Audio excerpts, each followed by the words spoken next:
Hello po sa inyo mga ka-Shansky, kumusta po kayo? At ngayong araw na ito ay meron na naman po tayong bagong ibabahagi sa inyo na kung saan ito po ay mga simpleng paraan para mas lalo pang maka-attract ng good luck na yan sa saping yaman man o pananalapi. So bago po natin simulan ang anumang ritual, ay nais ko lang pong i-promote sa inyo mga ka-Shansky para po sa mga gusto ng mga pampaswerte, sa inyong mga negosyo, sa inyong mga trabaho, sa inyong mga career, o kung kayo po ay mahiling maglaro ng anumang uri ng sugal, meron po tayong pampaswerte dyan.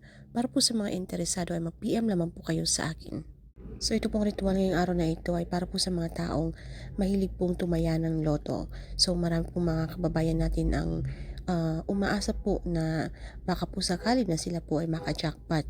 Why not naman, kasi talagang one time, big time kapag kayo po ay nanalo dito sa pag kayo po ay na-hits nyo ang jackpot, di ba? So lahat po ng mga problema nyo sa inyong buhay, especially po sa usaping pang pinansyal, ay talagang ito po ay hindi lamang sa ilang buwan, kundi pang habang buhay na ikaw po ay magkakaroon ng magandang buhay. At ito po ay depende kung paano nyo po hawakan ang inyong pera, kung inyo pa po itong palalaguin. At talagang milyon-milyon nga naman ang inyong panalo dito. So kung ikaw po ay mahilig sa mga tumaya ng loto, okay, ay at malakas po ang inyong paniniwala sa mga itong ritual, dahil ito po ang napaka-sikretong sangkap para ito po ay mag-work sa inyo, okay, ay dapat talagang meron kayong 100% paniniwala, meron po kayong trust, believe in faith, okay, na sa pamamagitan po ng ritual na ito ay lalapit sa inyo ang swerte. So wala po masama mga ka-Shansky kung tayo po ay mangarap, especially po kung deserve niyo po ang bagay na inyong hinihiling. Dahil kayo naman po ay hindi tamad, kayo naman po ay marami pong mga tinutulungan, okay? Hindi po kayo maramot. So wala po kayong inaagrabyadong tao. So hindi po kayo tamad, kayo po ay nagsusumikap. So tila kay ilap lamang po ng swerte. So malay niyo po, makita po ni universe at sa pamamagitan ng pampaswerte ito ay lalapit sa iyo ang swerte. So gamit lamang po ang dahon ng laurel. Dahil po ang dahon ng laurel, ito po ay malakas mag-attract ng swerte, okay? So gawin nyo lamang po ito mga ka-Chansky sa umaga bago po kayo umalis na, bago po kayo tumaya ng lot, okay? Between 6 to 8 a.m. po, gawin nyo po ang ritual na ito. So maghanap po kayo ng parte sa inyong pamamahay na kung saan kayo po ay komportable, na pwede nyo pong gawin ang ritual na ito nang wala pong mga distraction. So make sure na naka-off ang inyong mga telebisyon, ang inyong mga radyo, nakasilent po ang inyong mga phone para po tayo ay makapag-focus. So kapag ready na, ay gawin nyo na po ang ritual na ito. So dito po sa ating dahon ng laurel ay sulatan lamang po natin dito, okay, yung ating mga lucky number, yung ating numerong lagi po ating tinatayaan. At sa ibaba nito mga ka-Jansky ay isulat nyo lamang po kung ano pong saan bansa kayo nakatira, ano pong currency. Halimbawa po kung nandun po kayo sa Pilipinas, so pwede nyo pong isulat ang peso sign. At kung kayo naman po ay nasa US, so pwede nyo pong isulat yung dollar sign, alright? Depende po kung saan bansa kayo. At ito po ay sulatan lamang natin yung ating dahon ng laurel ng ating favorite number or yung ating swerteng numero or lagi ninyo pong tinatayaan sa pagtaya po ng loto. Okay, meron po tayong mga paborito mga numerong tinatayaan natin. So sa ibaba nito mga ka-Chansky ay isulat nyo lamang po ang currency kung saan pong bansa kayo nandun. Halimbawa po sa Pilipinas, isulat nyo po ang peso sign ng 3 beses, or kung kayo naman po ay nasa halimbawa sa US, pwede nyo pong isulat ang dollar sign, okay, ng 3 beses. So depende po kung saan pong bansa kayo. At sa likod naman po nito, isulat nyo po or i-drawing nyo po ang logo niya ito or yung gaya na makikita nyo po sa larawan. Ito po ay isang swerteng sign na kung saan aagarang swerte sa pera o usaping pananalapi. Okay? Kung meron po tayong gustong i-manifest. So, ito po ay isang napaka-swerteng simbolo. At pagkatapos ito mga ka-Jansky, atin po itong dasalan para mas lalo pang maging mabisa. So, ito pong ating dahon ng laurel, ilapit nyo po ito na malapit sa inyong mabibig para ito po ay yung parang binubulungan po natin. Okay? So, kung kayo po ay Katoliko, isang ama namin at isang sumasampalataya ako. Pero kung iba naman po ang inyong relihiyon, ay wala nang pong problema, pwede nyo pong sabitin ang inyong mga sariling dasal. Basta lang importante dito mga ka-Chansky, kayo po ay sincere, kayo po ay taos puso, okay?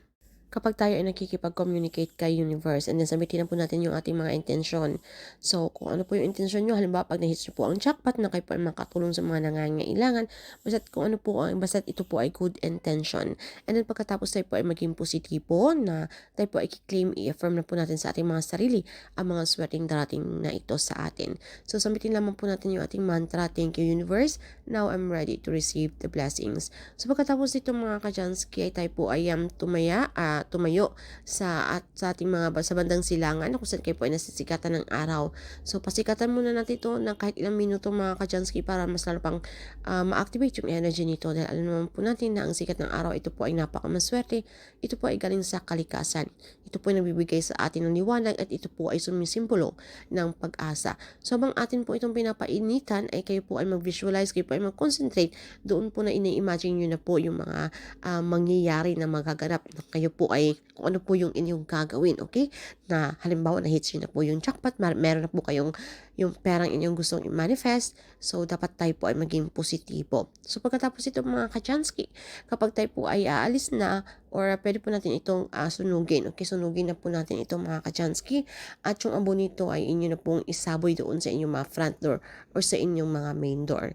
Dahil po itong ating mga pintuan ng ating pamamahay, ito po yung nagsisilbing bunganga, okay, ng ating tahanan kung saan pumapasok po dito yung mga chi energy or yung mga positive energy na kung saan ito lamang po ang kanyang i-attract at kung ano man po yung mga negatibong enerhiya niyan, mga kamalasan niyan ay hindi na makakapasok sa inyong mga tahanan. So, gawin nyo naman po ito sa araw mga kachansky kung saan kayo po ay masaya, na kung saan kayo po ay kahit ano po ang gawin ninyo, ay kayo po ay feeling nyo po ay kayo maging successful, basta wala pong mga negatibo, hindi po kayo malungkot, hindi po kayo yung punong-puno ng problema, or kayo po ay galit. So, wag nyo pong gawin yan. Gawin nyo po ito sa araw na kayo po ay positibo at masaya po sa inyong sa araw na yan. Okay? Gawin nyo agad ang ritual na ito nang merong 100% paniniwala. So, isabon nyo lamang po yan sa inyong mga pintuan at pagkatapos mga kajansky, ay kayo na po ay tumaya sa inyong mga sa loto, okay? Sa inyong mga, kung ano man po yung mga favorite number ninyong laging tinatayaan. And syempre mga kajansky, ay huwag nyo pong masyadong atat.